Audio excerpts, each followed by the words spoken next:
going to begin with something very simple. Where were you born? I was born in Jersey City, New Jersey. North Jersey girl. Yes. I know Jersey City very well.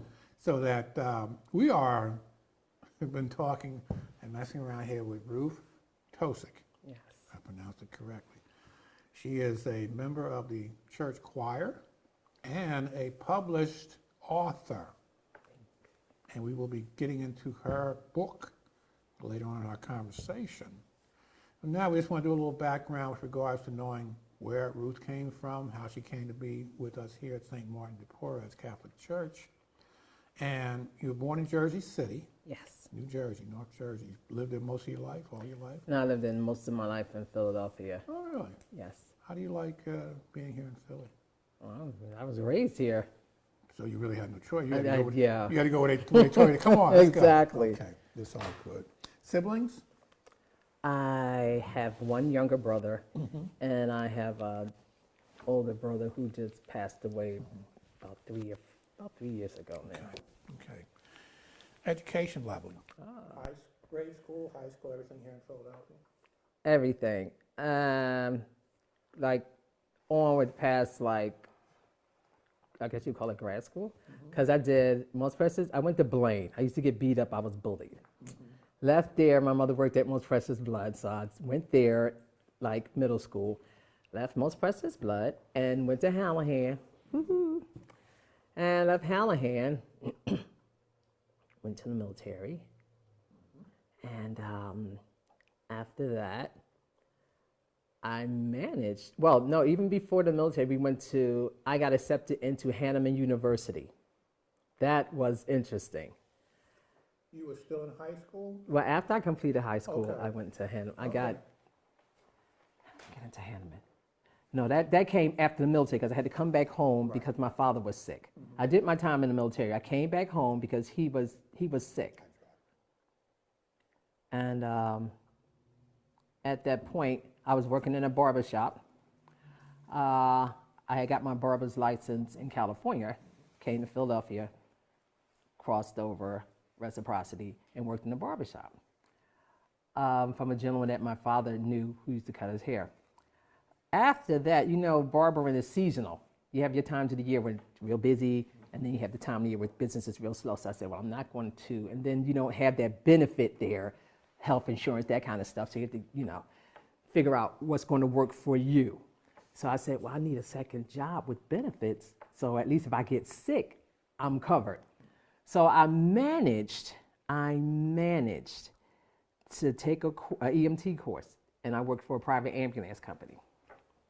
Okay, worked for the private ambulance company as an EMT. 5 years, so still working in a barbershop, still working at night with the ambulance company, and then I decided, well, maybe I need to just grow from an EMT to a paramedic, because we worked with paramedics, firemen, most of the firemen and police officers were using it as a second job, sidekick, that kind of thing. So I said, okay, they had a paramedic course at Hanneman. By the luck of the draw, I got accepted. I did like maybe half a semester, and then my father got sick. Oh. And I had to withdraw, because that's what you did. You didn't just, well, he's sick, I might as well just, no, you didn't. That's how we were raised. So I helped my mom, my foster mother, take care of my foster dad until he passed away. Right. Still worked in the barbershop, though. Still worked for the ambulance company. And after that, the EMT thing turned into working as a barber instructor for the Department of Corrections. I just kept. You stayed at it. I just stayed at it. So I got filled out the application at the old. It was a building at 11th and Chestnut where you would go to acquire about city jobs with the city. Filled out an application, barber in a correctional facility. So here we are. You had two choices. I think it was Greatest First, SCI Chester, and I picked SCI Chester. Okay. I was supposed to come in as a barber. So they say, oh no, you're going to come in here and turn this whole room into a barber shop. I said, but I don't have a teacher's license. That's okay. We'll set you up to take the teacher's exam.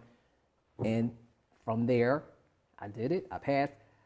Took the budget they gave me, opened a barber school. They had a select group of inmates that were in the barbering program. Did that for 5 years. Then, at the time, I managed to get married. First time I got married. Stayed married for a minute. Let's just say for a minute. Right. And my aunt was living in Florida. She got sick.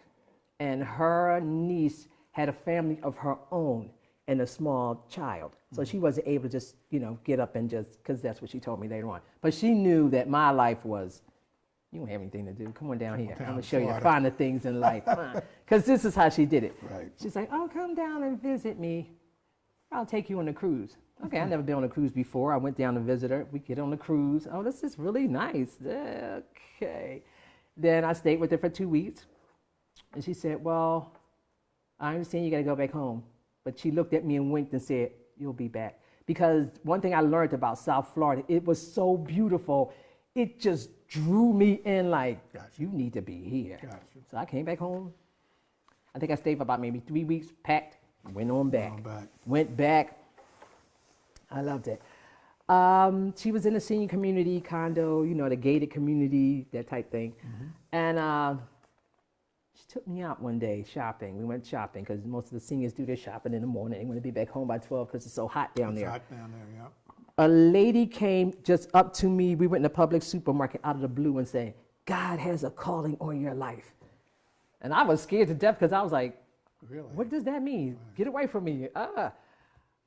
If I knew then what I know now, it really would have made sense at the time. But God knew, and he said, okay, you're scared now, but I got something for you. Right. So as time went on, I'm taking care of my aunt, and I'm being introduced to her friends that live in the community. And one of her friends, he was a nice gentleman. He was a retired professional. And every day, our routine was he would take me out to see his friends in the little McDonald's coffee thing. Every morning, we'll sit on the beach, dinner or whatever, and then we come back home. And one night, he told me, he said, Ruth, I'm going to need you to take care of me. Oh, ain't nothing wrong with you. You look all right to me. Because our friendship was like, he was an older guy, but I was his true friend. He said, Ruth, I'm sick. I was like, yeah, okay, whatever. He said, but because at the time, I actually managed to get a nursing assistant license while I was in South Florida, helping a gentleman who ran a nursing assistant school. And he needed someone who could come in that could speak English to his students and help them pass the assistant nursing exam. So I came in, and I was with him for about 8 months. And then one day out of the blue, I said, you know what? I'm doing this, helping these young women. I could become a nurse aide. He was like, well, yeah, sure, why not? Right. Pay your fee. Here's the paperwork. Let's go. Because of your interest in the EMT, that's what made it comfortable. Very, because I knew anatomy and physiology, go figure, right? You knew the things. So I passed that nurse's exam, the nursing assistant exam. I got a job with the first agency down there. Oh boy, oh boy. And I was, at the time, the salary for a certified nursing assistant in South Florida was $7.50 an hour. Because you don't have unions down there, so, So I said, okay. But you had the option of doing 2 3-hour shifts. You could do morning shifts. You can do live-in, which was like real exciting for a lot of young ladies because you make more money doing live-in. You would make upwards back then maybe about $800 a week. And that was like after taxes. But the thing that really got me about live-in, the agency will always make it seem like, I thought per se I was getting paid for a whole 24-hour shift because I was working literally 24 hours in these people's homes. Right. No, I only got paid for 12 hours. And days off, if we decide to give you a day off, or if they'll send somebody to give you a day off, it was always nonsense. I got lost. I had something else to do. I got to go to church. Or it just got to the point where I would just be sitting there almost all day until a replacement aide came, and I would just do what I had to do with the little bit of time I had left. So after a while, it was just, really? So. Gotcha. Just for clarification, what year would this have been? All of this happened, let's see, when did South Florida, 2000. From 2004 all the way to 2009. Because I came back home because my mother passed away. The wages. Wow. I actually did an article for the Palm Beach Post down there too about how people live on such a little bit of money down there. Well, I'll tell you why. You have a lot of people from other places that live in South Florida. So the countries that they come from, the economy is different. Right. So they can make do. And then you have a lot of nationalities of people who can live together in one home with their family. Right. Can you? I can't even, no, that wouldn't have worked for me. Yeah, that's why I had to ask what year Yeah. this would have been, because it just sounds so not even minimum. But if you live in a house, if you have that type of family where everybody gets along, it's great. Yeah. Have all your family and everybody works, the mortgage is getting paid, you combine your money, it works. So you're into the assisted nursing assistant, at that yes. time, for about 5 years. And you mentioned foster mother. You were part of the foster care system. Yes. Interesting. Good. It had good points. No. Okay, I'll tell you like this. Honest opinion. Okay. I hated the fact that when I was growing up in the foster care system back in the 1960s, the city of Philadelphia would put those social workers in those black cars with this big giant city seal on the side, so that when those social workers would come into the neighborhood to actually visit with a foster family and those foster children to get the monthly report, everybody in the neighborhood knew who they were coming to see. Yeah, I mean, you couldn't miss the car, big black car with a big black seal on it. That's the foster, that's the social worker. Almost like living in the projects. Yeah. People knew just by where you was living what you were. I hated that so much because my foster mother always put on such an act and then sometimes it depended on how we acted from the time period that the last social worker left. Sometimes it was good, sometimes it was bad. Sometimes it was to the point where I didn't even want to come the day that the social worker was there because it was just embarrassing. It was embarrassing. You would have to come to the door, the social worker come up on the front porch, come on in, they're here, the kids. Or sometimes we would be sitting on the porch and would see the car like park, and me and my brother would be like, oh my God, let's go in the house, or let's just disappear within ourselves because he or she is here. What part of Philly were you in when this was I was in Strawberry Mansion. Really? Yeah. Not far from this Not far area? from this, No. stone's throw away. Was this a black or white? Was this black family? This is a black family and was always a white social worker. Which would have been, yeah. Yeah. Yeah, that would have been interesting. To say the least, having a white person in Strawberry Mansion. I just feel like singing the theme song, The Different Strokes, right now. Yeah. Just, Gotcha. yeah. So outside of being in foster care, was your neighborhood comfortable for you? It was a beautiful neighborhood back then. Gotcha. That neighborhood, it's changed a lot over the yeah. years, Oh, but yeah. it was a tree-lined street. We were right around the corner from the schoolyard, like 3-4 blocks away from Fairmount Park. Right.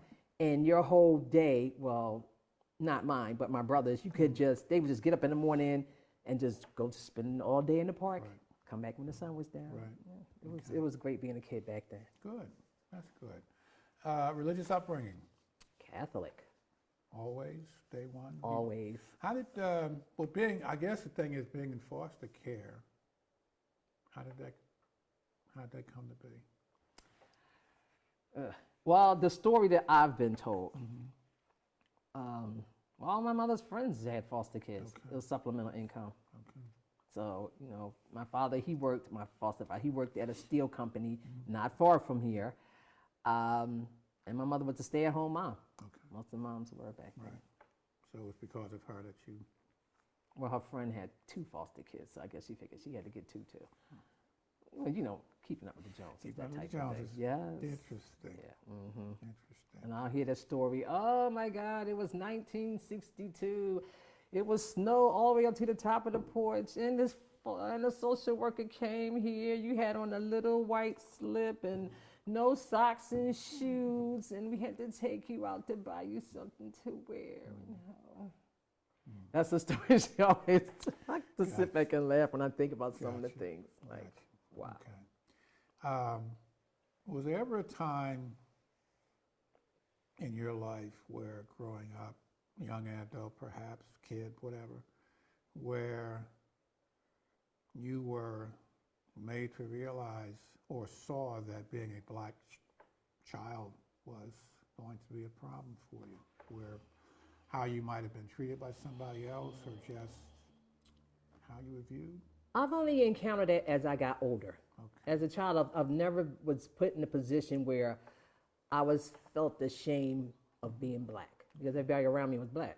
Right. I didn't encounter different races until high school, but even then it was different because I went to all girls high Catholic school. You had that element of discipline there, and everybody knew when they came to the door, you acted accordingly because of the religion. Right.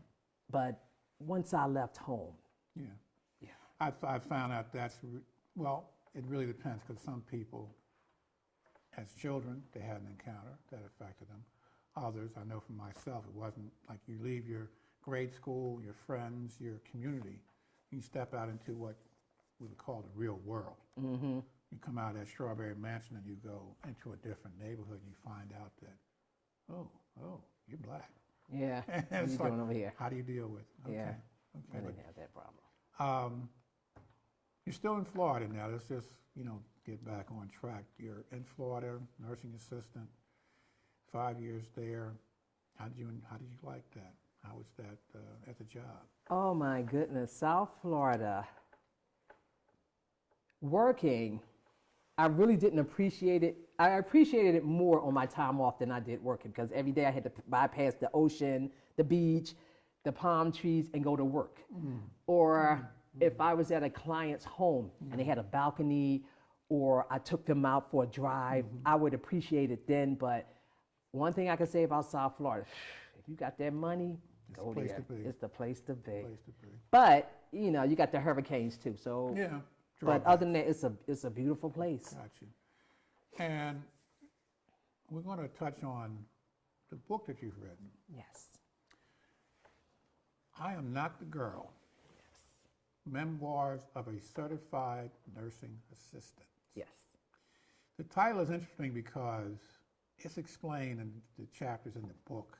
And this is really, memoirs of being a certified nursing assistant, being in Florida, and what you, I guess the best way to put it is went through, dealt with, survived, put up with, encountered. Accepted. Yeah. I had no clue, as you say, caring for others. I had no clue the different aspects of caring for older people, what they went through, what you would have to go through as a nursing assistant, their attitudes. Let's talk a bit about your book, your memoirs, and Florida and what you encountered there and the different things that came up. Okay. Have at it. Because I read the book. It's interesting. It's interesting. I wrote it. It's compelling. Yeah. I believe you it is. Yeah. It really is. Taking care of an older person, a senior. The level of concern and care that you have is expressed in the book. And how did you handle all that? Because I always went into each assignment putting myself first. How would I want to be treated? And that's how I looked at everything. How do I want to be treated? The good, the bad, and the ugly. And the funny part is, when I went to work for this agency, I never really got the pick of where I wanted to go and who I wanted to do. I would always get sent to assignments where somebody messed up and I had to be the cleanup person. So once I got there and saw the damage that was done, I would just go in head first, like, okay, what can I do to make this straight again? What can I do to make this better? How can I insert my lifestyle into their lifestyle and make it comfortable for me and enjoyable at the same time? So see some people going to these things like, I don't want to be here, I can't do this, or they're feeling some kind of personal way about doing the job. Like, you can't do it for the money and not have the compassion. Gotcha. It's not going to work. It has to be an even yoke of the two. Or some people are just like, well, I'm just here because I couldn't get the job at so-and-so. Right. Without the compassion, you couldn't do the job. No, you can't. You can do it, but you can't do it effectively. You can't do it and love it. You can't do it and make this person's life better. You could come in there and, okay, for example, this person just soiled themselves. Just close your eyes for a moment and think of your worst drunk or your worst sickness that you've ever had, and you've had some kind of problem, like you vomited all over the place, and you just like, oh God, that has to be cleaned up, plain and simple. Or you had a bowel movement, or you've had the flu or whatever, and you've had an episode of this. Right. So in your mind, you're already thinking, I feel bad because this happened to me. Right. Now add an illness on top of that. Right. I have some kind of paralysis. I can't move. I'm limited in my abilities to clean these things up from myself, and I have to rely on someone else, albeit not even a family member, a total stranger. So you have to imagine, how are they feeling? Right. I know how I would feel. Right. So I always led everything that I did with that in mind. I think that's something that perhaps we don't take into consideration, is how the person is that you're taking care of. How do they see themselves? Exactly. I know my father, in the last few months, last year of his life, he was kind of confined to his bedroom, and then eventually wound up in a nursing home. So I have a little bit of understanding, but just, he's 92 years old, and realizing that he went from a strong, vibrant, healthy man to being laying in a bed with feeding tube. Wow. And when I would go into the nursing home and see him laying in that bed, it was like I felt bad seeing him like that. Anger, frustration. But in speaking about how the person that's laying there feels, there were several times that I would walk in on him and he was like half asleep. And in his mind, he was going through, why am I being punished? Why am I being treated this way? Never sick a day in my life, and here I am laying here in this bed, completely helpless. Like you say, you got to depend on strangers. And then, I just walked in on him one time, and I was just listening, and as he went down one side of the hill, he reached that bottom point, and he said, God is in your hands. Wow. You know best what's going to happen. I'm going to trust you. And as he hit that bottom, and his faith and his trust and his God brought him back up the other side enough to be able to say, it's going to be all right. I don't know, I can't even imagine what people go through that are in the position of being the patient, or even the person that's the nurse that has to take care of them. But in reading your book, the one thing that I found it interesting was the attitude of the people that you took care of, in reference to as, I am not the girl. Oh God. The racial side of this. Being in South Florida, being amongst the affluent, people that had money, and that's all you have, that's like you said, what you have there, and the attitudes that they have seeing a black woman come in as a nurse to, in essence, take care of them, and the attitudes that come out. Well, here's some now, don't get me wrong, you have a large population of regular old retired folk too. However, you do have a select group of people who came from a certain era that were just brought up like that. And and I had this discussion with a friend of mine before. When you know better, you do better. Okay. So that really opened up my eyes, like, wow, these people were racist, not just with me, but from a long time ago.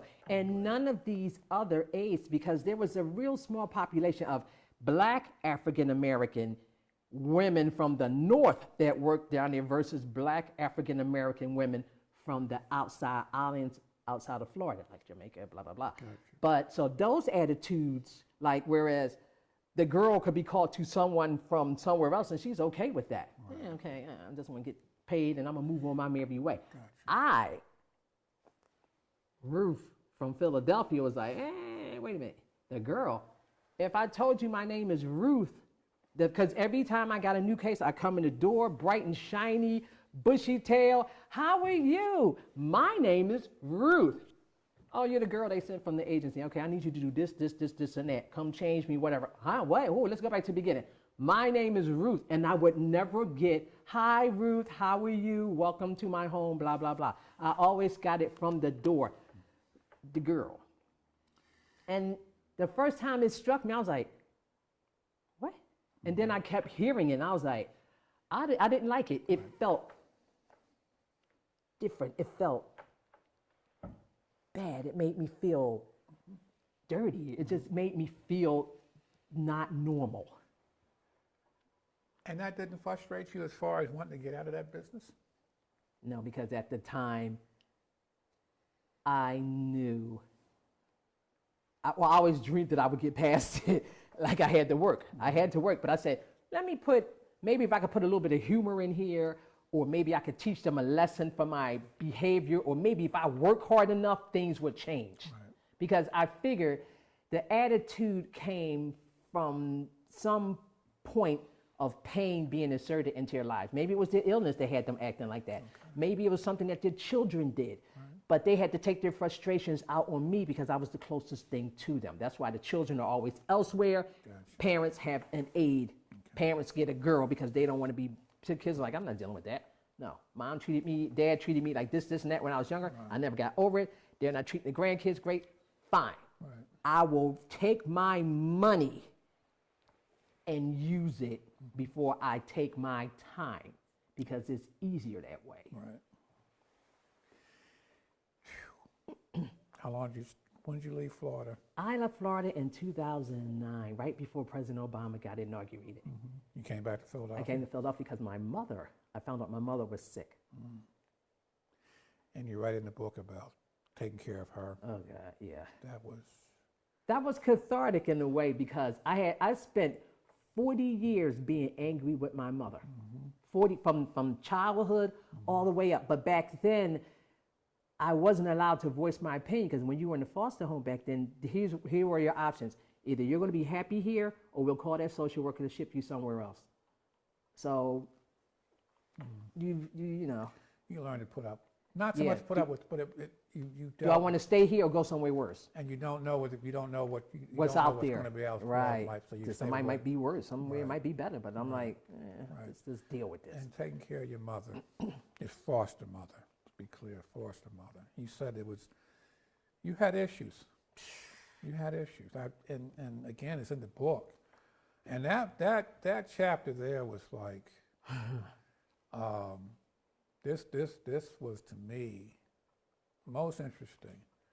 Being in foster care, number one, and then having issues, which I guess can happen with regards, probably more common than not uncommon, and then coming back to it and dealing with it on the level that you dealt with. Foster mother is ill, you're a nurse, and nurse's aide, and you need to be there while this person is ill. I'm going to tell you how that went about. One thing I failed to realize until I got older about my foster mother. See, when you know better, you do better. Mm-hmm. I always entertained the ideal with that family and my foster mother thinking, oh, they got us because they loved us. I thought she brought me and my brother on board because they wanted extra children. Maybe she couldn't have any more children and they would just love us unconditionally and we would be happy, hooray. No, that's not how it worked. Mm-hmm. We were brought into that home as supplemental income.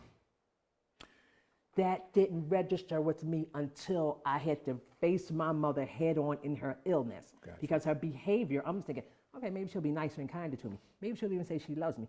No, boo, none of that.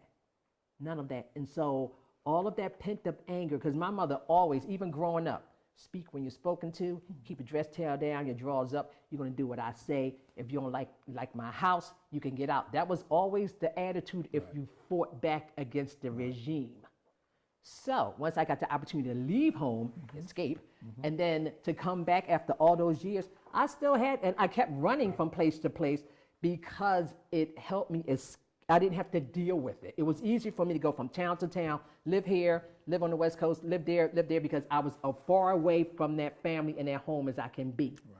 Whereas some people drink, running worked for me until I had to actually come back and be faced with all of that. Right. Cathartic. Yeah, it was, yeah.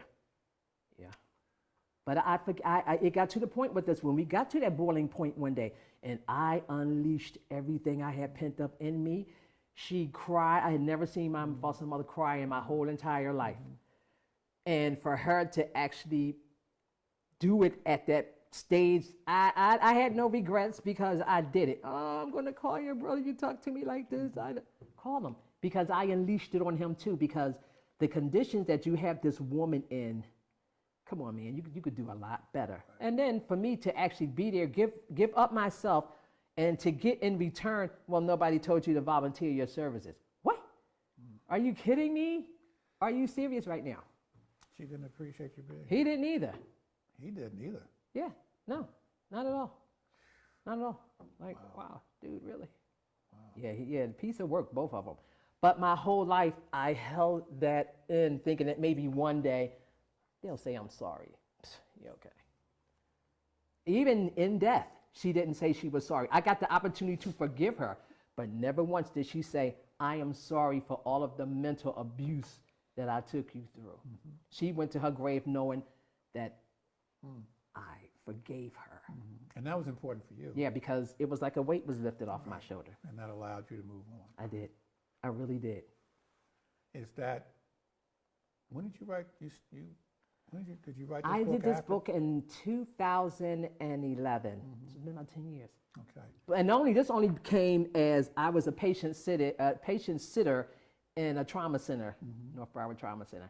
And at nighttime, I would always complain. They would always put me on the floor with people who had problems, like people who were recovering from surgery that were inmates, people who had mental problems, just people who just want to act up, drug addicts who were recovering, and they just want to act up all night long. Right. So I had a formula for that.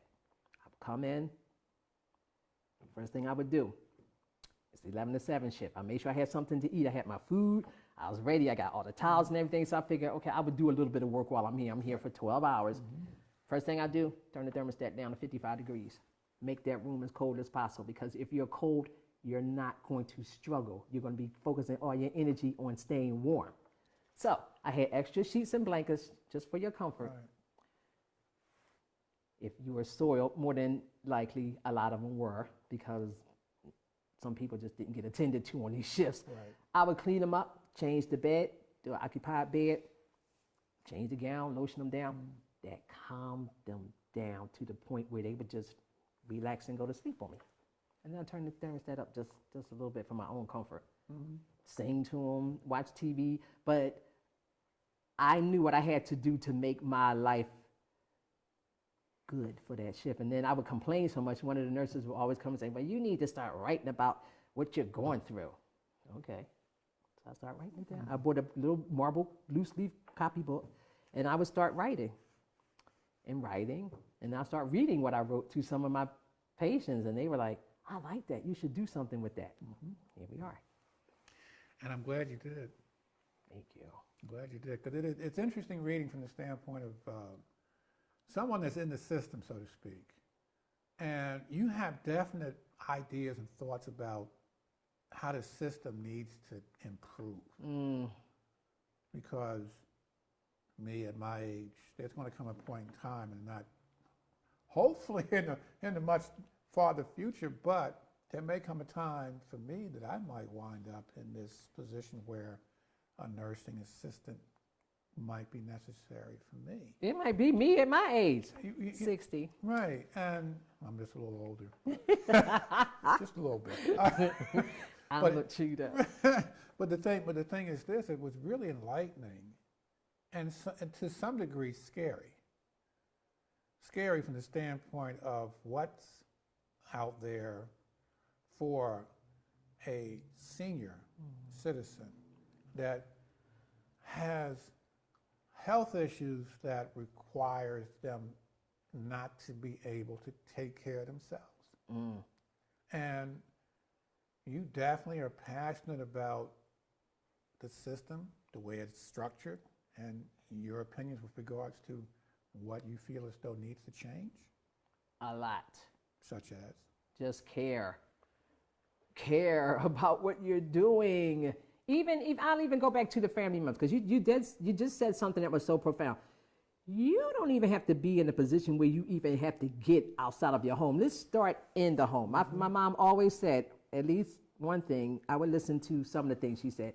She always said, charity begins at home and not abroad. So let's go to the home. What's going on inside of that home? Despite how I felt about my foster mother, I still respected her. I hated her, but I respected her because that's what we were raised to do. In the Christian faith, you're raised to respect your mother and father. It's just what you did. I've even seen cases where parents have spoiled their kids rotten, giving them the best of everything. And that's amazing too. And they'll just look at their parents like, I'm not going to take care of you. I can't do that. And that part of it had me just blew my mind because when I saw my father even helpless in that nursing home bed, my feelings for him were fear and respect. Fear because this is my father and he raised me, and this man could raise his hand to you and straighten you out when necessary, which also caused that respect for him as a man. Never lost that. And it was like I said, this is what I just could not understand how a child would not be willing in whatever way they're able, if not physically, but making sure, because I wanted to keep my father at home for as long as possible. Wow. His thing was he just couldn't get him, walk down the hall using the walker. Just just his movement just went, and it was like rather rapid. I was just hoping that he would just gradually decline, eventually maybe wind up in a wheelchair and it would still be okay. But for a child, we had our conversations early on with regards to his health, and the one thing I respected about him and I enjoyed was sitting across from him and talk to him man to man. Because it got to a point where the tables were turned. I said, Dad, listen, I'm going to be the parent now, and you're going to be the child. I got to take care of you to repay you for what you did for your 4 children. See, that was a beautiful moment.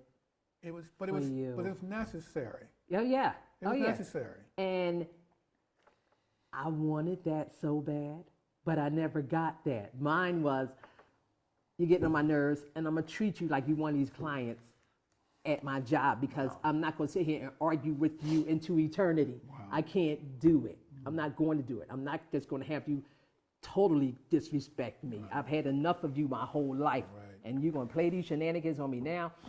No, but people are saying, oh, you're so cruel, but I can say this because I've worked with families where there was a child who felt the same exact way. They just didn't come out and tell me, but I knew it. I could feel it. I've seen it. I've seen it. I've lived it. And that's just, I guess that's life. It is. That's life. But you have to, either you're going to overcome it or it's going to consume you. Yeah. I always, it's funny because despite everything I've been through, I've always managed to turn it, I promised myself I would manage to turn it around and make it work for me. And I have. Because for all that I've been through, I should be in an institution somewhere. Seriously. No, I don't seriously. disagree with you at all because, like I say, having read the book and the things that you've gone through, I'm surprised I'm really surprised you still are in this profession. I've had some moments with my mother and people say, well, why did you put on there that you could have killed yourself? I've had some moments dealing with my mother where it would have been easier Right. to just exit. Right. Because I can see that. Can't. You just can't handle it. Yeah, it's just too much. And to see you return to Philly, take care of her, and continue in this profession, that's a compliment to you. Well, I'm not doing it now, but I can talk about it. Right, but just you're having stayed in it for as long as you did. It's just it is really something. It feels good to help someone. It just does. Well, I can only speak for me. Right. It just. What would you say to this question? What would you like? How do you see the system with regards to senior care? What would you do to improve it? If you had a magic wand and you could do anything you wanted to make the system better, what would you do? I would love to sit in front of Congress and tell them, when you reach the age of 65 years and beyond, everything should be free. Everything should be free. Your health care, everything. Right. Free. You've worked your whole life. Right. No taxes, just free. You should be able to go to a nice place and receive good quality care. Not saying that there aren't nice places out there, Right. but there's a whole lot of not nice places out there. I've worked in several of these places, and even some homes. Like, everything should just be nice. Do you think it possible? I think it's very possible. It's very doable. It's very doable. We are the richest country in the world. There's no reason why seniors should be going through the abuse. Some of these, and the funny part about some of these, I've even heard, some of these places are really nice. Get to the second floor. Let's get to the second. Go visit. Go get to the second floor. What do you smell? What do you see? What's and some of them just the first floor. Right. Just go through the double doors. Right. What do you see? What do you see? Right. I know for myself, I would just randomly go and visit my dad just to see what the place was about. And one thing I'll say is this: it was always well maintained. Well, you were lucky. Don't you know? Very, very much. I heard so many horror stories, and I was so thankful to see the nursing staff at middle of the day or late in the evening or whenever, and everybody was always attentive to the patients. And sometimes you go there and people that were able to be in wheelchairs. I would, like I said, I wanted to keep Dad at home for as long as possible. I knew once he left his comfort zone. Yeah. And that's what it was for him. It was his. This is where he raised his children. This is where he lived. This was his home. And to leave that and go someplace where strangers. Everybody's a stranger. And you think about yourself too. Do you want to leave your home? Hell no. Okay. Right, and that's what makes me look at this discussion with you to ask that question, because is it a pipe dream or is it realistic? But it's necessary. It's necessary. In some instances. A woman in South Florida, she was paralyzed from the neck down. Right. But she had limited movement in her arms. This was like for muscular sclerosis. She had, she told me, I said, well, you got the key outside and you're in here. It was her home. She had a hospital bed in the living room, beautiful home. She said, I want to be at home because I was tired of getting bed sores in the facility that I was in. I was tired of laying in my own excrement. I was just sick and tired of it. She said, I want to be at home. Right. And she would rather be paralyzed at home in her own bed, knowing that people could come in and take care of her. Right. She said she just received better care at home than she did in a hospital. Well, / nursing home / rehabilitation center. It is what the individuals want. I've had people come home, just remain at home and just had 24-hour nursing care. Real nurses at night, RNs and LPNs at night, and had nurse aides during the daytime. I've been in some situations where I've been in a nursing home, and it's just like, you got like a whole staff of people here. How are some of these people not being attended to? How does this happen? And in the time of COVID now, I'm reading about nurse aides who have, my little complaints were like to maybe 5 or 6 people. Some of these kids out here now have 10 and 15 and 20 people that they have to tend to. Can you imagine? You're running around like a chicken with your head cut off. And all of them aren't going to get the care that they need, even basic care. How can you wash up 15 people and have them ready for breakfast from the hours of maybe 5 to 7? Right. How do you do that? Right. It's just not possible. No, somebody's going to be lacking somewhere. Your world today. What is your world like today? My world today. I'm still running, but in a good way. I'm running to try to get this book out there. But I'm happy with my world right now. I'm happy. Okay. I don't have a lot of the baggage that I used to have. I'm at a point where I have cut some people off. I know who my village is. Mm-hmm. I know who my snakes are. Mm-hmm. I know who I am. Right. I know who God is. Mm-hmm. I'm very happy right now. How did you come to be at St. Martin de Porres? Oh my goodness. Well, I went to Most Precious Blood, and that church shut down. Mm-hmm. How did I end up here? It was in the neighborhood. You just happened to just... I was never really a member of this church. It was just the closest church as to where I was living when I came back home. Okay. I wish I would have came back. I wish I would have came here sooner, though. You like the church? I love the church. Obviously. Yeah. I love the choir, too. Obviously, because you are a choir member. Yes, I am. And I'm going to jokingly say an outstanding choir member. Oh, my gosh. And I'm going to say that in this way, when you stand up, you stand out. Oh, wow. And this was what I brought up earlier with regards to height. Me being extremely tall, I was not comfortable as a kid growing up being a bit taller and skinnier than everybody else. I got teased a lot, too.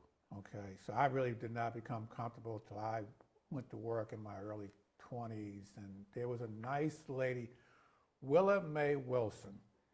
She was all about 5'1", who had 3 sons that were over 6 feet. Mm-hmm. And she would get on my case. I'd be walking around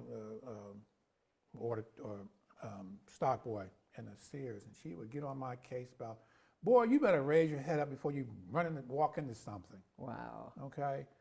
She said that's what made me realize that, yes, you're tall, be proud of it. Yeah.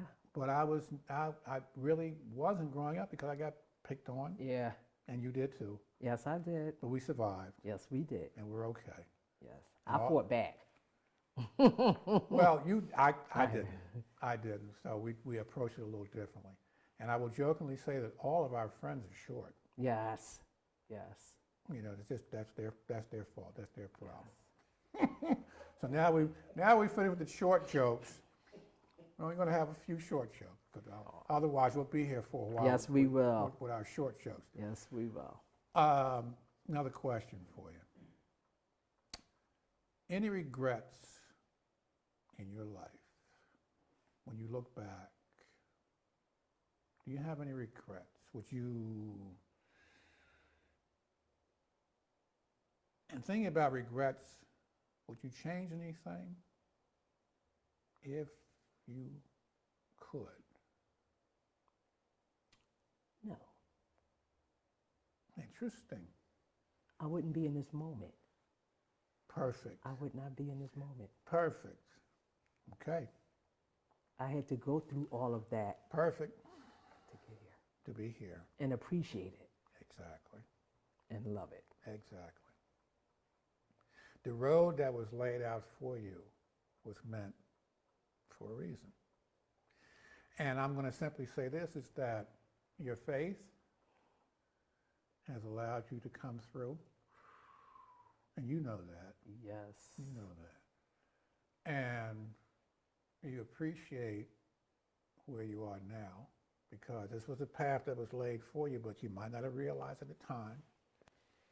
But as you get older, hopefully you get wiser. Not everybody does, but if you're fortunate enough, I know, I was the second born, and I was to some degree a rebel, did things my way. And one thing I didn't really appreciate till I got into my 40s was how my mother never criticized or pushed me for doing things a little differently. Wow. All right. First, and this is a particular. I used to not go to the barbershop very frequently, so my hair got pretty long. I wore an afro, got pretty raggedy there for a while, and I made a change and found a barbershop near. I got an apartment and found a barbershop in the neighborhood and started going to the barbershop on a regular basis. First time, went to the barbershop, hair got cut, nice and neat. Went to see my folks, and she just looked at me and she smiled. And she just simply said, nice. Wow. And all those other times when I was out there just being as unneat, sloppy, ungroomed, whatever, she never criticized. She never criticized. She could have, and I look back on it and say she probably should have, but she didn't. She let me have my space. But all she said was, that's nice. And that put me in a position where I said, I should have did this a long time ago, but I'm here now, so keep going. What do you think is your biggest contribution to the world? This book. Perfect. This book. And this book, Memoirs of a Certified Nursing Assistant, I Am Not the Girl, written by Ruth Tosic, is available, Beckham Publications. At Amazon It's Books. on Amazon Books. Go to Amazon Books. Yes. You will enjoy reading. This has been a wonderful discussion, and I'm so glad that I've known you, met you, and gotten to know you even a little bit more now. Thank you. And even though we call this a conversation with our elders, this went a little bit off of that only because this was important. I'm an elder. No, you're not. Not until you're 65. Well, Okay. really not until you, in the church, in our church, Well, elders, you have to be 70 plus. Okay. Okay, so you're still a youngster. And I will hopefully be able to join the club next February and be an official elder. All right. I've been a young elder up till now, but I'm going to become an official with a capital E come next February if everything goes okay. But in the meantime, this has been a good conversation, and hopefully you will have continued success with your book. Thank you so much. And I appreciate you taking the time. And just know that we here at St. Martin de Porres Catholic Church in the Kingdom of North Philadelphia appreciate you being here and all that you have done, and I know all that you will continue to do. And best wishes to you. And Thank you so for much. your time. Thank you. Miss Ruth Tosic.